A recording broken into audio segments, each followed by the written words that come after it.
this feeling of, why do I feel so shitty, all the time? Like, this doesn't seem right. You're never too old. I think anybody could do this. Absolutely. It's life-changing.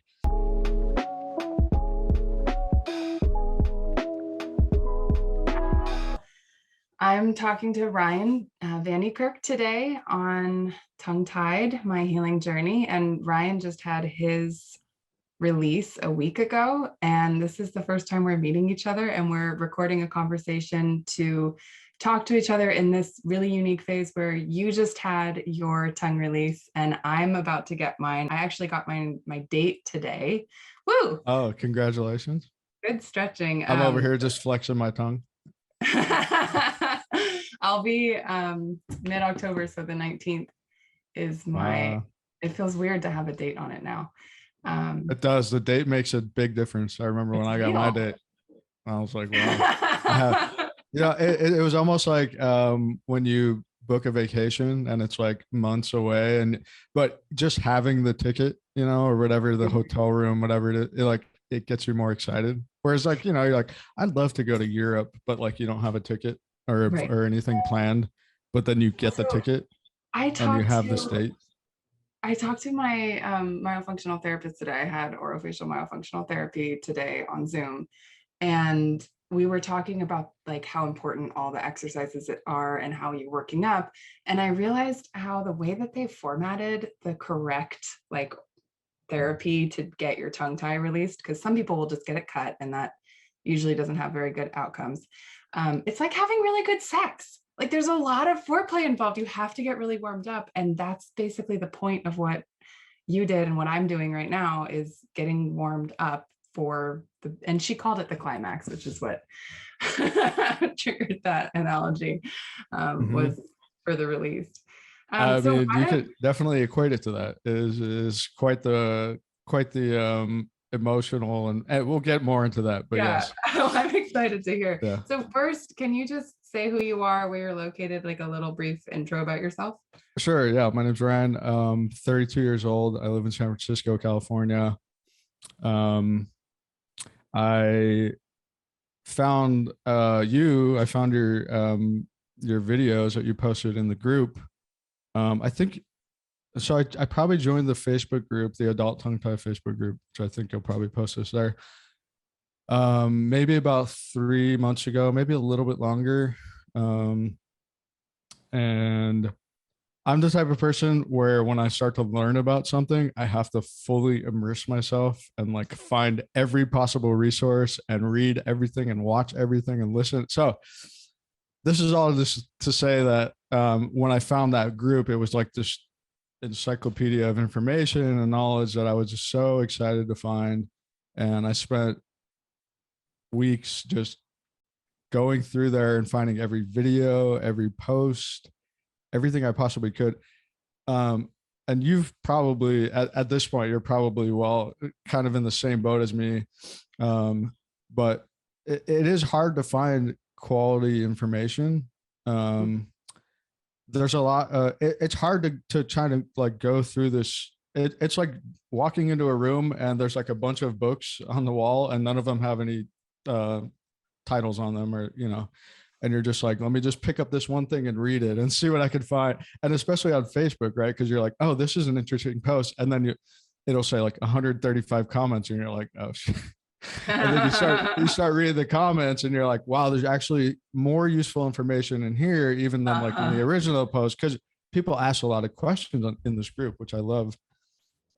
Every time I've posted probably 5 or 6 times now, and I love just it's like a game now. I'm like, oh, I got a new question. Cool. Get all excited. Cause I like sharing knowledge. Anyways, I found your videos and I thought they were great. I loved your YouTube videos because you're very good at sort of making it digestible for anyone and explaining it in a way that anybody can understand. And I related a lot to your experiences. So that's why I reached out to you initially and said, hey, would you want to do a Zoom call and, just talk about our experiences in life and what we've been going through lately, and, So yeah, that's who I am. I started myofunctional therapy um, late July, and basically my sort of like my journey was I found the Facebook group. Actually, going back a little bit even before that, I had a call with Dr. Zaghi, like early COVID era, like kind of like I think I came across one of his Dr. YouTube Zaghi. channels. Yeah, Which if I you're know, in any of the groups, celebrity. you'll know like he's the He's top yeah, the myofunctional top dog. person. Mhm. I had a Zoom call with him because I came across one of his YouTube. You know, his YouTube has got a ton of videos on it. But he did one specific talk where he went over the study that they compiled. You know, it was like 100+ patients and like what their outcome was with sleep disorder breathing and all kinds of, you know, functional changes in their bodies. And I was like, wow, this is really interesting. I wonder, you know, maybe I have a tongue tie, you know, but no one ever told me that. um, and so that was kind of my entry into like this tongue tie universe was Wait, like, why? So you were watching a video from him, but you weren't watching it because you were looking up tongue tie. You just happened to be on a video of his? I don't even remember how I initially came across it. I think probably like some obscure Reddit post or something where somebody was like, "Oh, I have my tongue tie release and I feel great," and I was like, "What? I don't know what that is. I don't even have that." Um, and so yeah, I found one of his videos and I booked a consultation with him through Zoom, and he was like, you know, like, put your tongue up and do this and do that. And he's like, yeah, it looks like you have a tongue tie. You know, he's like, it's kind of hard to say over a Zoom call, you know, which is definitely true. There's a lot more to a tongue tie than just look at my tongue. What does it look like? You know, Yeah. everyone has a frenulum, so it's gonna look like there's a string there, and you know, this is a good camera, but at the time, I think I was using like a webcam that was kind of crappy, so you know, I think he was just like, you know, you should try myofunctional therapy. And I was like, it kind of like just went in one ear, one out the other. I was like, you know, there's just another thing I'm going to be paying for. And like, maybe it'll work, maybe it won't, whatever. So I kind of just like tabled it. And I was like, maybe I'll just come back to this or whatever. And so that was kind of like my initial like entry into this whole tongue tie thing. And then fast forward, I don't know, about 6 or 8 months, and I have a really long history of TMJ. We'll talk more about kind of like what our life experiences are, but I've always had jaw problems my entire life, as long as I can remember, since I was, you know, 12 years old, probably. I've always had jaw pain. I've always had neck pain, neck tension, difficulty swallowing, you know, the list goes on and on. But When did you first realize that? Like, were you a child? Were you a bit older? I remember one very specific um, instance where I was like, "Whoa, this is not normal." And I think I was eating a piece of beef jerky. I was probably 12 or 13 years old, and I just remember, you know, beef jerky not the best thing to be eating if you have jaw problems. Uh-huh. But at the time, I just, you know, prior to this occurrence, I had never really had like a trauma of any sort. But anyways, I've been in this, what I believe was beef jerky, and my disc. What I know now is like my disc, you know, dislocated or displaced. But all of a sudden, I couldn't close my mouth, like stuck like that, Oh my and I was God. like, "What the hell is going on?" You know. And I figured I'd just go like that, and it went back in. I was like, "Oh, okay, that was weird." Sure enough, you know, that became my new norm, where pretty much every time I would eat something, my disc would at least like slip out a little bit, and I'd have to either hold it like this and eat, or, you know, sometimes it would be okay, but I always caught this habit of going like that, only on the left So side. were you like that from 12 until just recently? So it sort of evolved and changed over time. It went from that, you know, as a kid, you're just like, oh, it's just whatever. Like, it's just my body being weird. I'm growing up, whatever, going through puberty. But it sort of became, you know, eventually it wouldn't dislocate anymore. It was just kind of like permanently in a weird place, but it was functional to the point like I could eat, but I would have really bad grinding pain and crunching and all kinds of noises and stuff like that. Oh, But oh, it was very much localized to my jaw, so I kind of just ignored it, as one does, and thought, maybe stress, whatever, one day it'll just go away. It never went away. It just sort of, my body adapted. That's the body's amazing thing, and it can just really adapt to anything. And that's what happened, is my body adapted, and it went from being jaw pain to being neck pain, shoulder pain, really bad, like searing back pain in my mid back, um, vision problems and weirdness, ear issues. I've had ear issues my entire life, like congestion, eustachian tube dysfunction, tinnitus, really bad, mostly all on this left side. So I always kind of attribute it to, this sort of trauma that I experienced with my disc. but you never knew anything more. It was just like, okay, the cause is the disc, not that there's something causing the jaw to be out of alignment.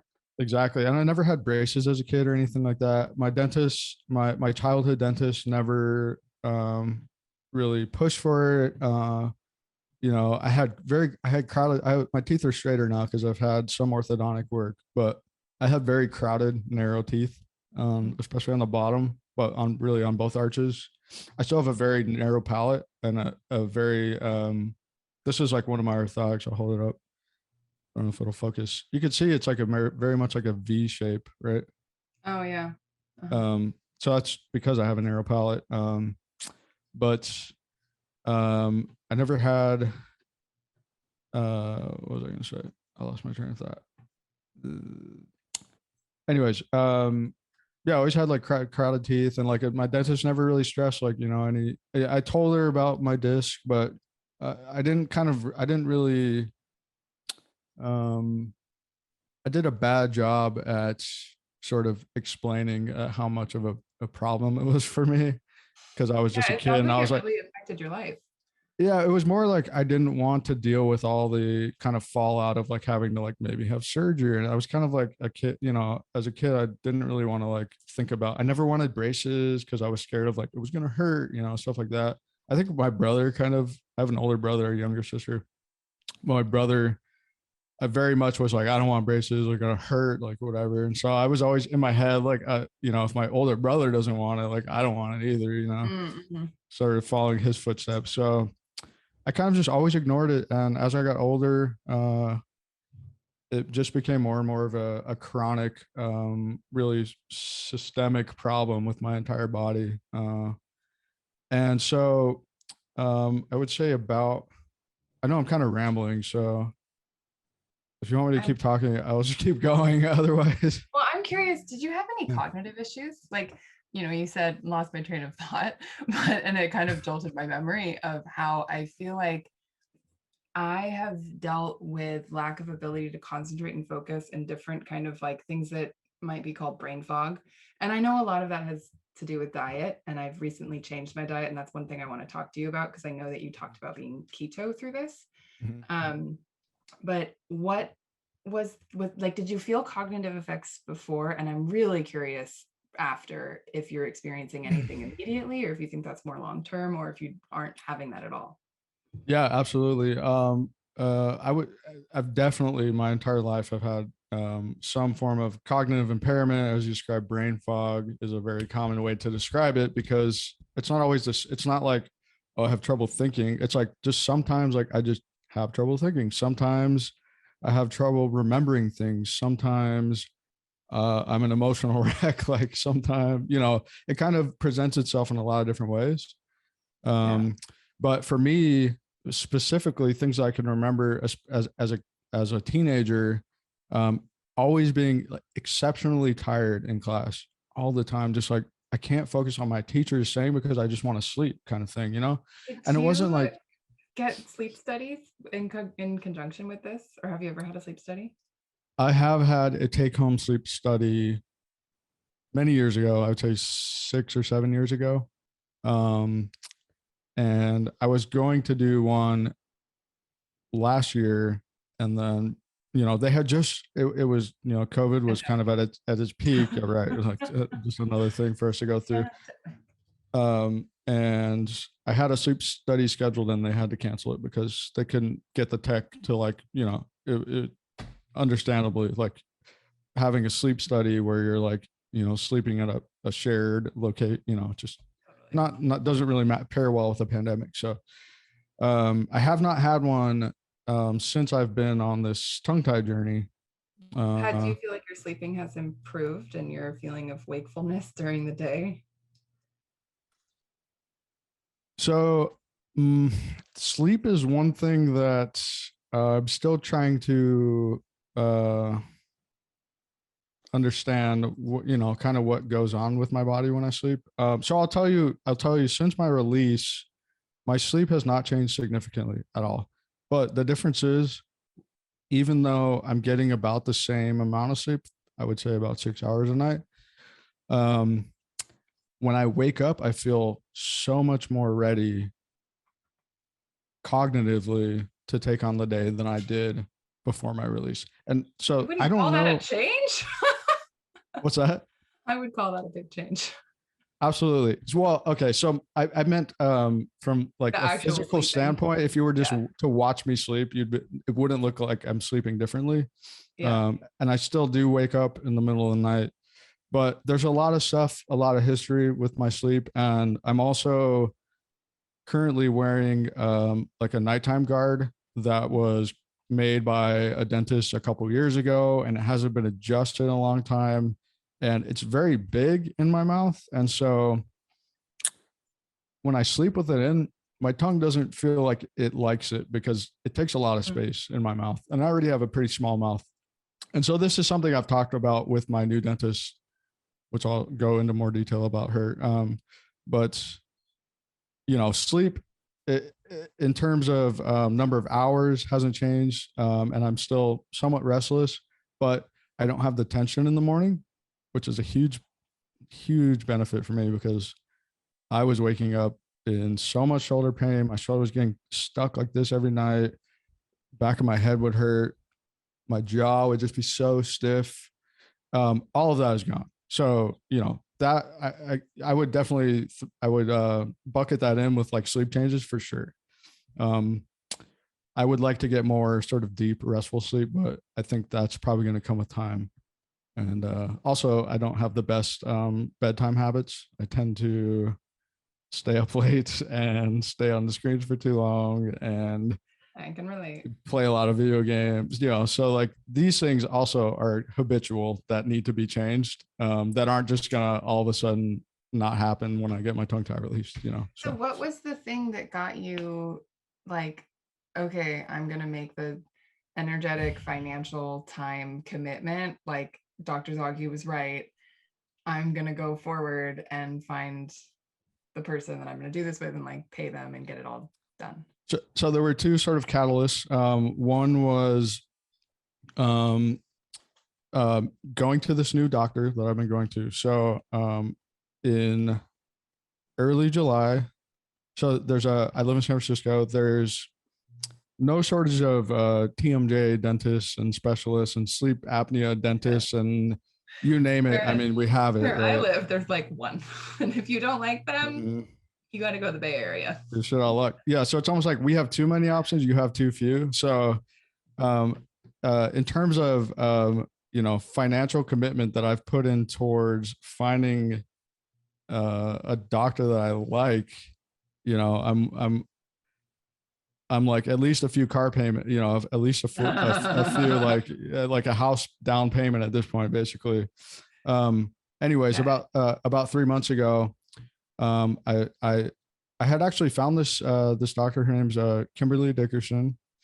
She works at Glen Park Dental. It's a little bit south of San Francisco, about 15 minutes south.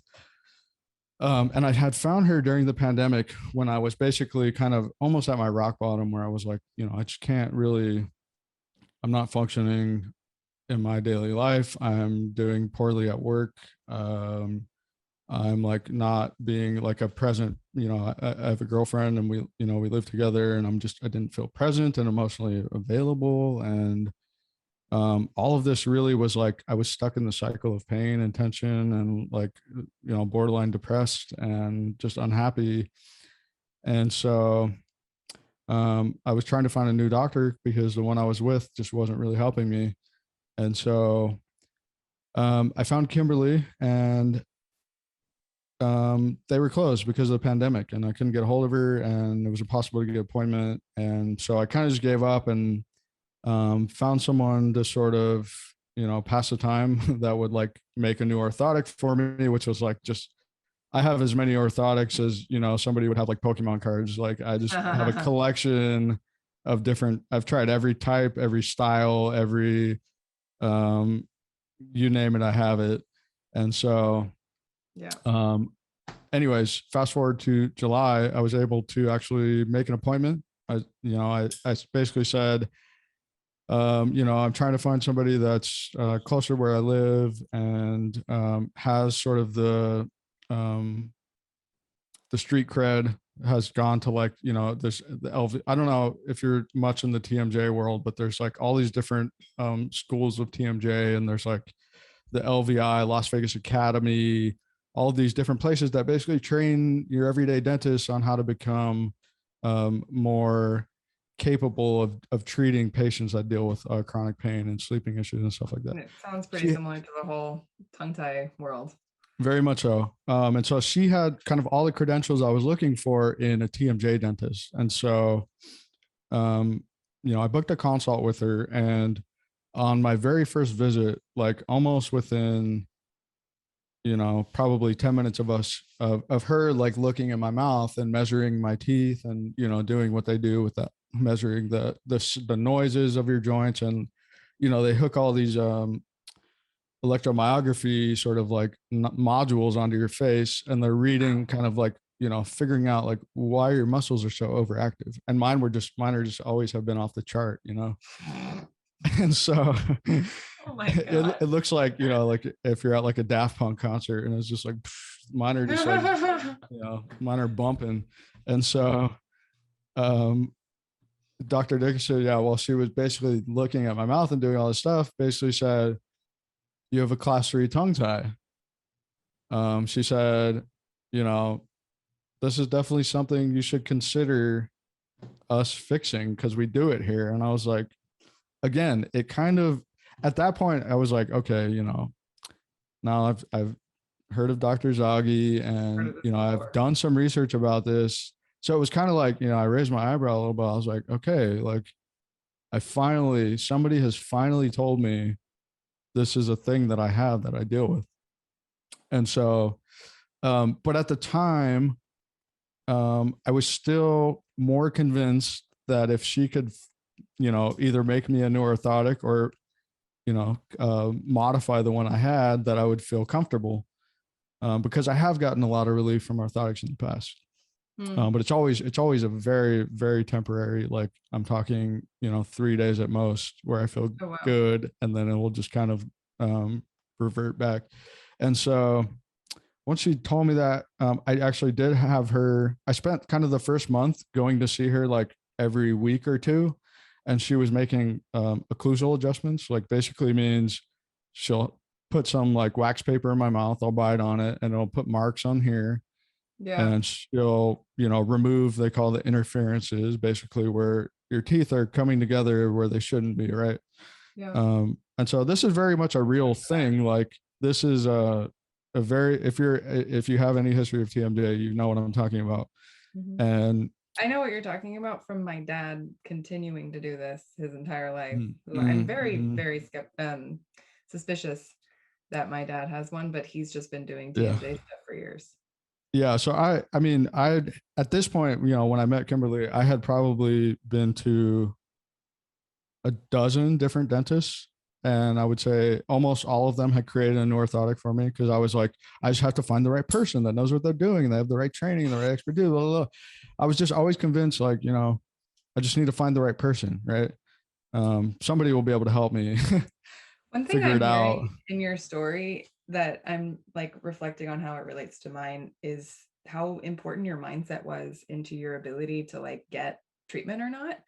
And I realized that, like, not intentionally by any means, I was in the perfect mindset when I found out that about tongue tie, basically. I kind of Mhm. always thought I had it, but like to realize that there was a treatment protocol that I could go and like that I could get diagnosed with this and it could Yeah. potentially shift it. I was just in that place of like, yes, I'm ready. Mhm. Whatever it is, I'm going to do it. Absolutely. And Absolutely. so many people don't have that line up where they have the information that you need to know, like, okay, I might have this, this might help me, and have the motivation. And then, of course, there's like the financial means. Some people don't have Right. like all three of those at the same time. Very It's a few. tricky puzzle. And you know, historically speaking, like TMJ is not something, or really any of this stuff as an adult that medical insurance will cover in the United States.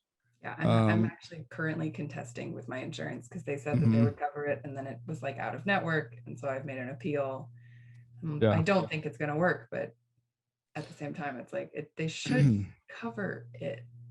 It's really unfortunate. And I think I had a doctor, I had a dentist, probably like two dentists ago, two exes ago. Uh, and he told me, he laughed about this whole insurance thing. He laughed about it. He said, he's like, I'm going to tell you why this is a thing. And he said, he's like, dentists have another nickname, TMJ, right? Is a temporomandibular joint. He said, you know, going back, like if you go back like 20 or 30 years, basically, there was this big push where every dentist realized they could bill insurance like crazy amounts of money. And they nicknamed TMJ the money joint. And all of these dentists were basically billing the hell out of insurance and saying like every problem that exists in the human mouth is TMJ and blah, blah, blah. And so this is now why pretty much unanimously anything in the United States where they try and bill for TMJs is basically denied.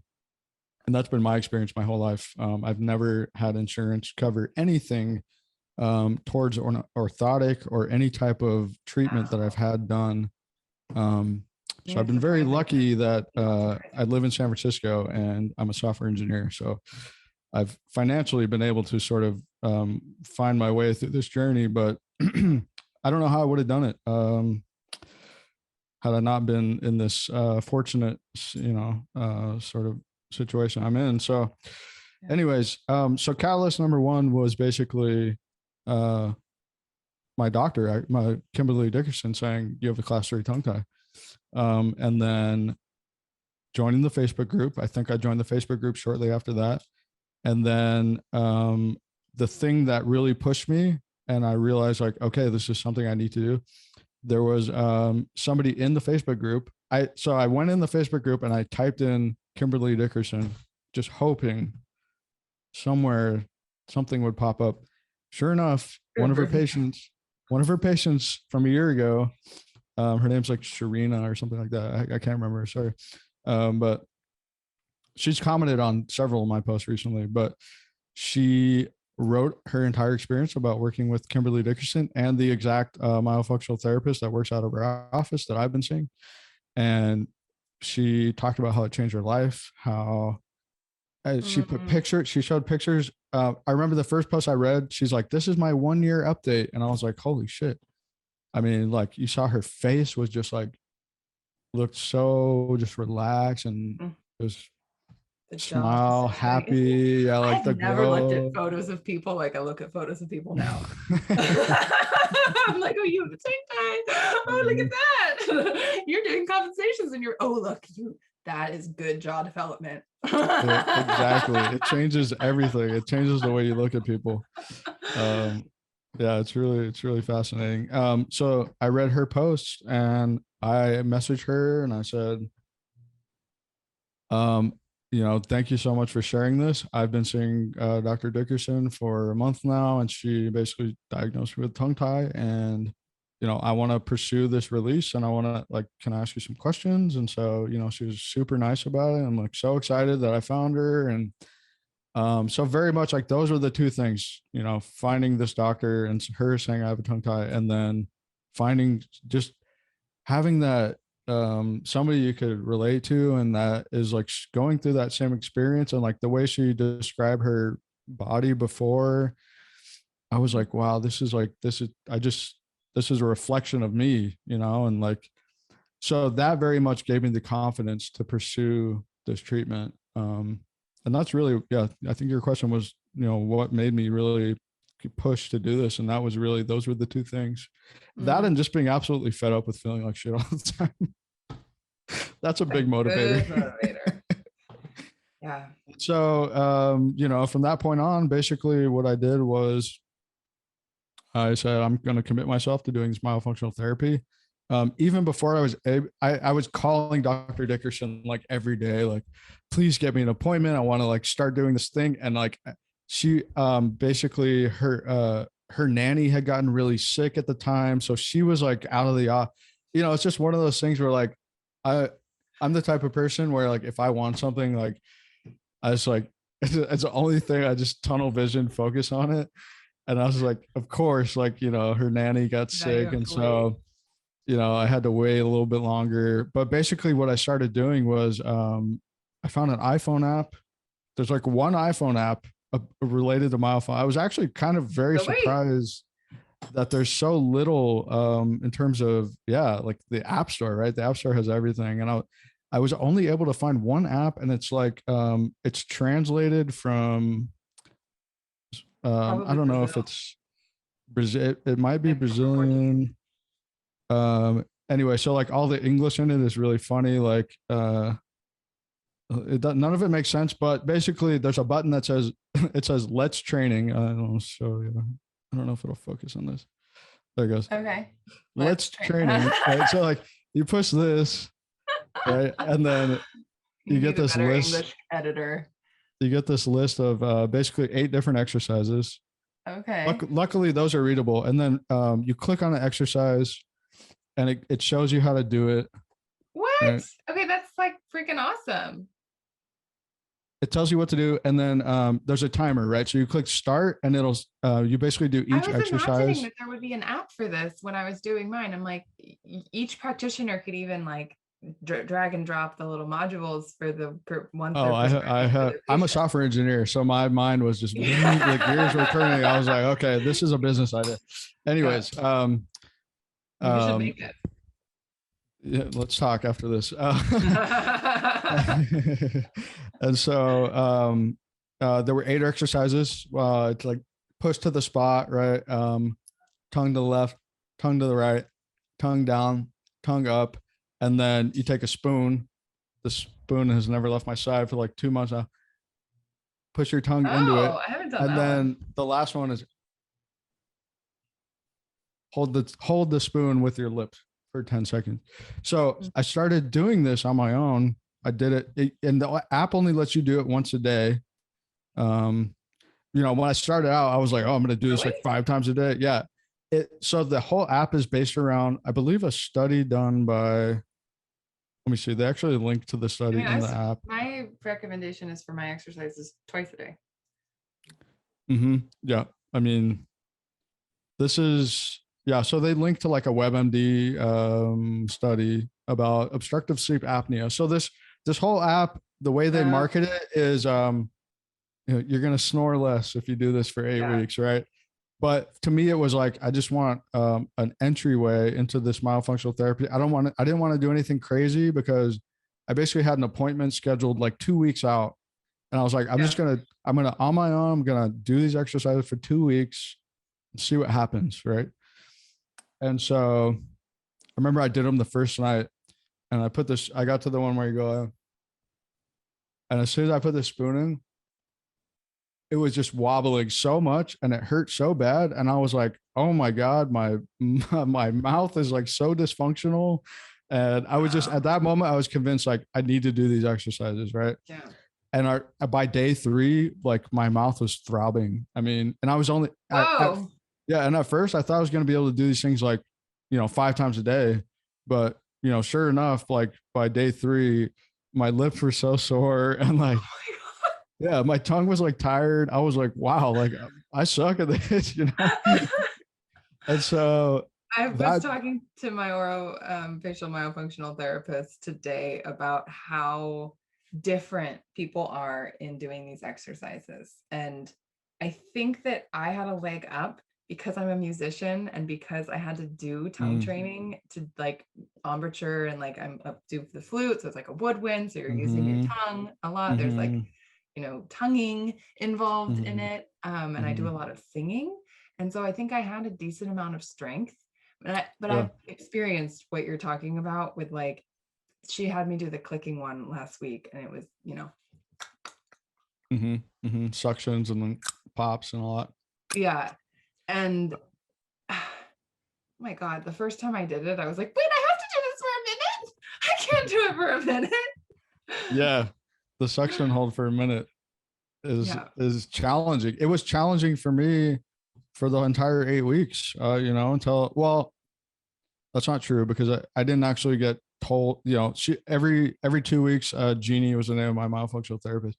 She'd give me a new paper with like 5 different exercises, like, and they slowly kind of added up to where I'm holding a chopstick because that was one of them too. Hey, bite the chopstick, put your tongue over it and under it. But the suction holds weren't until probably about week number 5 or so for me, maybe week 4. So I've had about a month of practicing the suction hold. Yeah. I just started doing I always found oh it very challenging.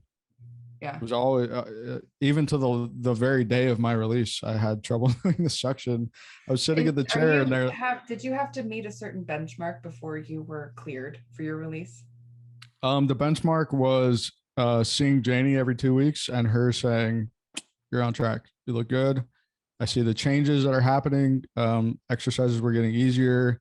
I was posting the changes that were happening to my body just from the myo alone because I was experiencing a lot of stuff I had not experienced before, and I was getting a lot of positive effects just from the myo. And so, by week number 8, I was like, I posted the day before my release, and I basically just said, I feel so ready, and I had a lot of positive stuff come from the myo alone. Yeah. And it was challenging. It was absolutely challenging. And I had days where I don't want to talk to anyone. My mouth was tired. Down here was like, oh, it was like so throbbing and just sore. I was taking hot towels. My girlfriend, bless her heart, would like know when I'm just sitting on the couch like this, and she'll bring me like a steaming hot towel, and I'll just lay there and just enjoy it. That sounds great. Yeah, my absolutely. feet have been really sore, and I actually have a bucket of hot water below my desk right now that I've been soaking my feet in. So I've been I have a personal trainer and I see him 3 times a week. And during the myofunctional therapy, I got injured more times working out than I ever have in my life. And I was getting injured in weird places. My calf muscle went absolutely haywire. Yeah. So I was getting You're retraining your whole body. Charlie horses and stuff. Yeah. All the time. I was getting tweaks in my I basically told my trainer, like, I need to like not see you while I'm doing this stuff because my body is like being, all this fascia that's attached to your tongue all the way down. Mine's been so tight my entire life, and now I'm straining it even more. All this stuff I'm doing is putting more strain on the system, and I can't tolerate, doing these types of exercises right now. So I think I took about 2 weeks off from working out, focused entirely on the myo. I was doing a lot of just stretching, a lot of foam rolling, CranialSacral Therapy, chiropractor. I had been going to the chiropractor twice a week for 3 months. I posted about that. Just all kinds of stuff, just kind of preparing my body. But by week number 8, I pretty much personally felt like I had hit every benchmark I wanted to. And also my myofunctional therapist said, you're ready to go. Yeah. So that's how I knew, basically. Yeah. I just went to CranialSacral Therapy for the first time ever. I had like a mini session. I have a friend who is trained in it, but I'd never like had a full on hour-and-a-half long session. And she actually put her fingers in my mouth and was working on the bones like right here, and felt my palate expanding due to the therapy. And that blew my mind. Like, I've done a lot of Mhm. weird alternative healing stuff, Mhm. and I felt such a strange sensation of like, Mhm. oh my God, there's more space now in my body from the Mhm. craniosacral therapy. And I get why so many people in that adult tongue tie group talk about how you have to do craniosacral therapy in conjunction with tongue tie. And it wasn't like a thing for me Absolutely. of like, oh, that's who we like, it's not going to do anything. I was like, oh, cool. Yay, I have an Mhm. opportunity to go do craniosacral therapy. I've always wanted to really do this. Exactly. Whereas I've seen that in the group where some people are like, this isn't real. And yeah, I'm curious if you can talk about your experience doing craniosacral therapy. Totally. I think craniosacral therapy is like one of those things where you hear about it and then you don't know what you're going to get into when you actually do it, right? You're like, I don't understand. On the surface, it doesn't really it doesn't like bode well for like just reading about it or anything like that. No. And it's not very much a visceral experience. It's not like going to the chiropractor and someone goes and you hear all this cracking. You're like, oh yeah, something totally changed. It's like you lay on the table and someone takes their hands and like, they're very. I don't see. I've only been to one CST, so I don't know how different practitioners do I this. think Whereas I've been to like 30 chiropractors, so I know how the differences and stuff. But it's very subtle, right? They're very much just Mhm. feeling the different or bones in your skull, and like you said, putting your fingers in your mouth and Yeah. holding your palate and doing all kinds of weird stuff that like if you just saw somebody doing it to someone else, you'd be like, there's no way that works. Yeah. Right. Mine also does acupuncture and cupping and what is it? Gua sha. Mhm. So when I talk about cranial sacral, the practitioner I go to, she does a bunch of different stuff. Part of which is the cranial sacral therapy, but she's also doing acupuncture. Mhm. Kind of she'll put the needles in while I'm laying on the table, and then she'll do Oh, cranial wow. sacral. Yeah, it's like That's awesome. very much like kind of all in one, which I really like actually. And so for me, and actually I had seen this provider probably about a half dozen times 5 or 6 years ago. She's been a staple in San Francisco. She's like, if you search cranial sacral therapy, she's like the person to go to, right? Um, and so, I came back to see her and I was like, hey, remember me? And she's like, yeah, I do. I think I still have pictures of you like from like 6 years ago. I was like, Wow. well, I'm getting my tongue tie released. She was like so excited. And like, she had heard about this, but she never had a patient that had gone through this Oh, experience. Yeah. isn't it So interesting? So like I'll go to different providers and I'll tell them I'm getting tongue tie released, and some of them are like, "What's that?"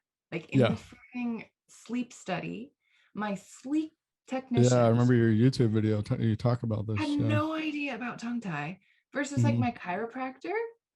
She was so stoked for me. She's Mhm. like, "Yeah, tongue tie, get That's it." awesome. Yeah, I mean, I'd have to say my experience is similar. The practitioners that I've seen, she's the only one that really had any experience with it. Yeah. My chiropractor was So like, I asked my chiropractor, have you, had any patients that have gone through this process? He was like, I had a baby. Or he's like, I had an infant, yeah. because he does adjustments for infants as well. And I he's mean, like, that's how I knew about tongue tie was right. a bunch of my friends have had kids that have had to have them cut. It seems like it's more and Mhm. more prevalent. And I'm Mhm. curious if you have thoughts about that, although we might get to talk about that later, but I wonder if it's diet related, like long-term Mhm. Mhm. kind of genetic changes that happened through nutrition in like several generations. Mhm. If it's contributing to a higher prevalence of this in the population. And Mhm. then that connects into like, I'm very curious to hear about the diet that you've been doing with keto. And if you think that that's helping you, I mean, you talked about with inflammation and that kind of thing, but I wonder Mhm. like if several generations, like if you were to have kids, that several generations Yeah. forward, if that would Mhm. actually help them with their chance of not being born with it.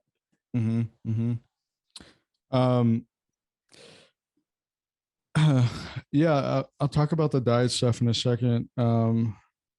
I did, when I was learning about the tongue tie stuff, one of the first things I did was call my mom, and I was like, Mom, actually I text her. I should have called her, because I just text her. I'm like, I said, so it was like just I was like, hey Mom, did you breastfeed me normally or something? I was like, Mom, Yeah. what was it like I basically said, yeah, what was it like breastfeeding me? And she was kind of like, what? You know, like, what is this? You know, so the only time I would ever text my mom random question of like, I'm dating a new girl. Hey mom, like what time was I born at? You know, something like that. And I was just like, you know, what was it like breastfeeding me? And I kind of explained why, you know, she kind of was like wondering why I was asking this.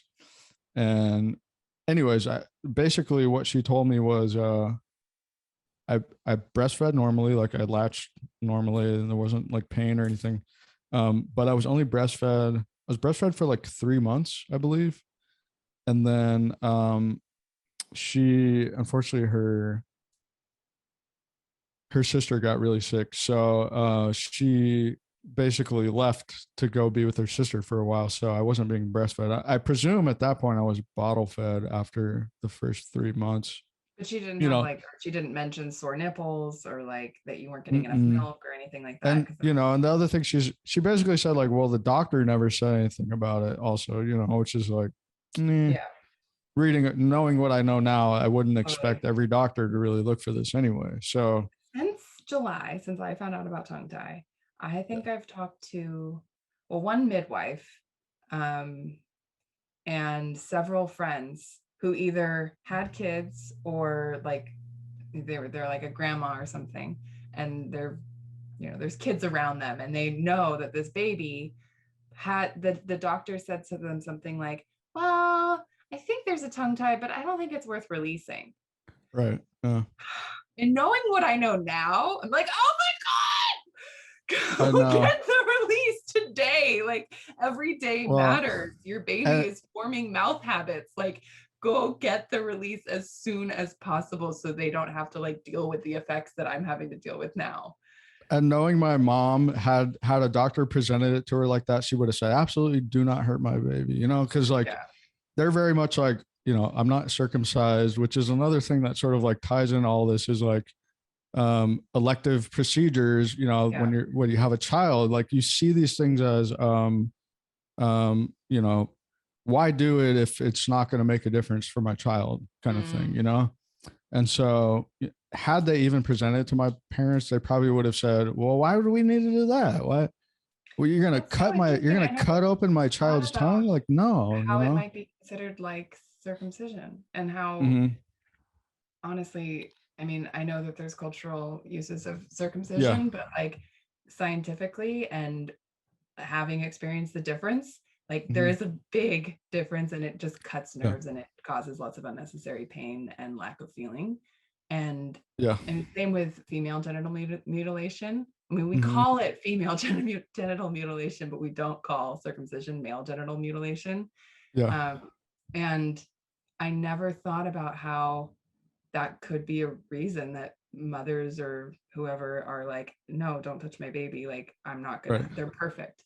But I think that and I don't know this to be true, but my awareness now is thinking that we didn't used to be born with so many tongue ties, that the like connections that are forming in our tissue have more to do with something going on in the genetic imprints that we're having, like almost environmental changes, all of this sort of thing. It's like environmental changes over the last few decades, I want to say. It's like it's more specific than our ancestors way a long time ago, but it's not so specific as like something I developed in my own lifetime. Exactly. Yeah, I totally am. I subscribe to that philosophy highly. And so anyways, I was trying to like uncover if there was anything in my childhood that would have contributed to, you know, me not them not realizing that I had this issue. And then that kind of made me think like, you know, maybe I didn't have it as a kid. I never had any really like speech problems, you know, which is typically, that's like the stereotypical, oh, you're tongue tied, like you have a speech impediment or a lisp or a stutter, you know. I mean, And what's so that's mind blowing to me is that I was sent to a myofunctional therapist when I was around, I want to say like 7 or 8. right. And I was in the orthodontist and they said, you have a tongue issue, a tongue thrust issue. And nobody ever mentioned tongue tie. Mm-hmm. Mm-hmm. Crazy. So like, just like how, you know, maybe there was an issue with you when you were breastfeeding or whatever, but nobody mentioned it to your mom, that Right. all these things just go so undiagnosed and unknown about. We live our whole life. I mean, how could we possibly have known the feeling in our mouth and the way our tongue rests and all these things was not normal, right? Like how could we possibly know? And this goes to another question of like the raising awareness question. Like, now that you know, do you feel like you kind of have this?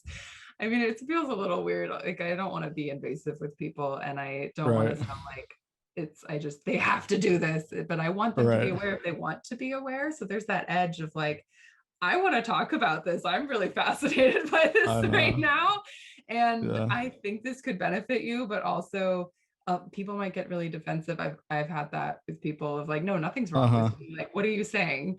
Right. Like, I don't want to be the stereotypical like person that walks around with a shirt that says I'm a vegan. Like, you know, it's like you have to like tell everyone, but like I feel like that way now. Like I feel, and I was just say, you know, well, this will segue to the keto thing pretty well, but I just feel like everyone has to know, like, how could you not want to know this?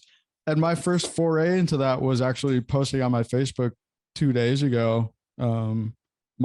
My own personal Facebook wall, not the group. You know, I've been I actually hate being on Facebook at all, but I love Facebook for the groups because you know, I think without the group I probably would not have done this. But I posted on my own personal wall. I posted the photos that I posted on the group where it shows pre-surgery, immediately post-surgery, day 3 and day 5. And I posted a big blurb, you know, because I don't have a lot of friends personally, but everyone that knows me as like the guy that has TMJ problems, right? Because I'm always the guy that's like in pain. Like, if you know me and you've met me and you've like spent time with me, you know I have this, I have these pain and problems. You have like a whole new life ahead of you. I know. You're no longer the guy who is in pain and the guy with TMJ issues. I hope so. So I had to make this post on my personal wall and just say, hey, you know, I had this operation done. I think it went really well. I've been seeing a lot of positive results. I lived my whole life basically trying to figure out why I was in chronic pain. And like, I think I might've figured it out. So like I posted that, I posted the pictures and I said, you know, if you're related to me, I have a lot of family on my Facebook. I was like, if you're related to me, it might be worth like looking into this. If you have, I have a cousin who's a couple of years older than me, from my mother's side. I believe all of this comes from my mother's side. I'll talk about that as well. But I have a cousin who's always had a ton of sinus problems. He's had several sinus surgeries. He also, if you saw him standing next to me, we look very much the same in terms of like our facial development. I think he has probably even possibly a more narrow palate than I do. Crooked, crowded teeth. And so, you know, if I had to like, if you put a lineup of my family, I'd be like, you probably have it. You probably have it. Mom, you definitely have it. Thanks. My family too. Yeah. My sister, I've been talking to my sister. I'm like, sister, can you roll your R's? She's like, no. I'm like, can you roll your tongue? She's like, no. And so like, we're kind of laughing about that, but you know, she also has, digestive tract issues, which I've had my whole life. A lot of like I always feel like if I eat, I need to start burping a lot because it all feels like it's kind of just hanging out, right in the upper esophagus area. I know she has that. My mom, where to start with her? She's had chronic migraines her entire life. She grinds her teeth at night. She can only sleep propped up on like 3 pillows. I started being a pillow sleeper and I love it. Oh my God. I'm 3 pillows now. Wait, you started being a pillow sleeper? Yeah. Well, because I started doing the tongue before? tape at night. Are you doing that? Yeah. Mouth tape. Tongue tape, mouth taping at night. Yeah. And I went and got Rolfed and they like put pillows around me when I was doing like on. Well, are you telling me that you never slept with pillows before? Like, well, I had like one. Okay, so now you do like a whole. No, I was never doing it palace before. Now I have one in between my legs from the ankles to the knees, which I learned from a pelvic physical therapist that like that's really important for pelvic posture. And then the Rolfer put one like under my chest, and it kind of helps keep my chest more upright and open instead of like crouched. And I'm holding this towel, but and then the one for my head, and I stay in the same stay in position place all night, and I fall asleep the whole night. Yeah, it makes a difference. Every girlfriend I've ever had makes fun of me because I have so many pillows and different. I have like, right now I have one of those. My boyfriend's been making fun of me those for body pillow pregnancy pillows that are huge. And you just like basically wrap yourself around it. Those are amazing, by the way. I highly recommend. I should try that. But I kind of switch between that. But I always have pillows kind of surrounding me. Thankfully, we moved in March and we have a king size bed now, so I don't feel guilty about having this wall of pillows around me because we have our own bed space now. But yeah. So going back to my mom. Yeah, sleeping issues. We always would make fun of her at the dinner table because she'd take the tiniest bite of food and she'd start coughing. We're like, Mom, how do you choke on like a tiny bite? And it was always just kind of like meme for my family, like Mom's choking again, But now that I look at all these things, I'm like, there's absolutely no way, Mom, that you do not have some disorder that, with your tongue and your swallowing and your chewing patterns, your sleep pattern, all of your headaches. This is clinical. This is like textbook, so I'm working on, I'm all trying the people you've listed in your family. I'm like, oh, yep, sinus. Oh yeah. So I think there's just stigma around, it seems like the older people get, the more resistant they are to like believing that these things aren't normal and that they can change the way they live. And we've seen that, well, in the groups is somebody who's like 50 or 40 or even like 60 or 70 that finds out that they have a tongue tie. The comment of like, well, I've lived my life this long. Like, why would I need this now? Am I too old for this? Am I too old for this? No, you're not. And you've probably, I'm guessing, lived your life in pain. And if you're coming to a group and you're asking that question, I'm going to assume that there would be a huge benefit for you to have it done. Yeah. Bless their hearts. I mean, I'm 32 and I feel at times I felt like I was 75 years old. I just felt like there's no way my body should feel this way, especially because I take care of myself. I work out, I exercise, I eat well, I'm young. I should be feeling better than I do. That was always, I could never escape my entire life. I could never escape this feeling of why do I feel so shitty, all the time? Like this doesn't seem right. And just, so anyways, you're never too old. I think anybody could do this. Absolutely. It's life-changing. I got to convince my mom somehow, I think I'm working on that. I think just right now, what I've been doing is I've been talking to her almost every day and like, oh, Mom, like I feel so much better. And, I've dealt with this shit all my life. And, if I could do it, you can do it.